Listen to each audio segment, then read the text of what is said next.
കോഴിക്കോട് വനിതാ ഡോക്ടറുടെ പരാതിയിൽ വയോധികനെതിരെ കേസെടുത്ത് ജയിലിലടച്ച സംഭവത്തിൽ പുനരന്വേഷണത്തിന് ഉത്തരവ്. ഓമശ്ശേരിയിലെ സ്വകാര്യ ഡെന്റൽ ആശുപത്രിയിലെ വനിതാ ഡോക്ടറാണ് 64-കാരനായ മുഹമ്മദിനെതിരെ നേരത്തെ പരാതി നൽകിയത്.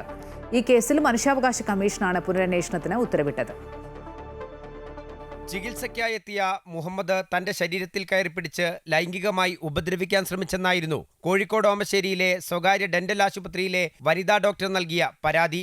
ഈ പരാതിയിൽ വയോധികനെ ജയിലിലടച്ച സംഭവത്തിലാണ് മനുഷ്യാവകാശ കമ്മീഷൻ പുനരന്വേഷണത്തിന് ഉത്തരവിട്ടത്. ഡിവൈഎസ്പി റാങ്കിലുള്ള ഉദ്യോഗസ്ഥൻ അന്വേഷിക്കണമെന്നാണ് കമ്മീഷന്റെ നിർദ്ദേശം. 2024 ജനുവരി 16-നായിരുന്നു കേസിനാസ്പദമായ സംഭവം നടന്നത്. അന്ന് കൊടുവള്ളി ഇൻസ്പെക്ടറായിരുന്ന പ്രജീഷിന്റെ നേതൃത്വത്തിലാണ് മുഹമ്മദിനെ അറസ്റ്റ് ചെയ്തത്. ഹൃദ്രോഗവും വൃക്ക സംബന്ധമായ രോഗവുമുള്ള തന്റെ പിതാവിനെ സർക്കാർ ആശുപത്രിയിൽ മരുന്ന് വാങ്ങുന്നതിനിടെയാണ് പോലീസ് അറസ്റ്റ് ചെയ്തതെന്ന് മുഹമ്മദിന്റെ മകൻ ജംഷീർ പറഞ്ഞു. പിന്നീട് കോടതിയിൽ ഹാജരാക്കി റിമാൻഡ് ചെയ്തു. സബ് ജയിലിൽ 4 ദിവസം കഴിഞ്ഞതിന് ശേഷമാണ് ജാമ്യം ലഭിച്ചത്.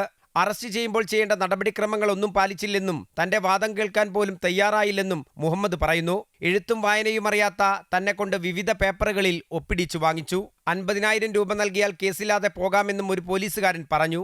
ചെയ്യാത്ത കുറ്റത്തിന് പണം നൽകില്ലെന്ന നിലപാട് സ്വീകരിച്ചതോടെയാണ് ജയിലിൽ കിടക്കേണ്ടി വന്നതെന്നും മുഹമ്മദ്.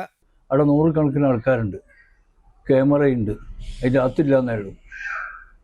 അവരാരും ഒരു സാക്ഷിയോ വക്കീലോ ഒന്നും ഒരു ഇതാക്കിയില്ല, ഒരാരും കണ്ടിട്ടുമില്ല. അങ്ങനത്തെ ഒരു സംഭവം അവിടെ നടന്നിട്ടുമില്ല. തന്റെ പിതാവിനോട് സംസാരിച്ചപ്പോൾ പരാതിയിലുള്ള പോലെ ഒന്നും നടന്നിട്ടില്ലെന്ന് ബോധ്യമായതിന്റെ അടിസ്ഥാനത്തിലാണ് മനുഷ്യാവകാശ കമ്മീഷന് പരാതി നൽകിയതെന്ന് ജംഷീർ. ഈ അറസ്റ്റ് ചെയ്യാൻ പോലീസ് എന്തൊക്കെ റൂൾസുകൾ പാലിക്കണം എന്നുള്ള 11 ചോദ്യങ്ങൾ ചോദിച്ചതിൽ അതിൽ 2 ചോദ്യങ്ങൾക്ക് മാത്രമേ അതിൽ ഫയലിൽ ലഭ്യമുള്ളൂ എന്നാണ് അതിൻ്റെ റിപ്പോർട്ടുകൾ. പ്രാഥമിക അന്വേഷണ റിപ്പോർട്ട് പോലും ഇല്ല. നിയമ പോരാട്ടം തുടരാനുള്ള തീരുമാനത്തിലാണ് മുഹമ്മദിന്റെ കുടുംബം. അമൃത ന്യൂസ്, കോഴിക്കോട്.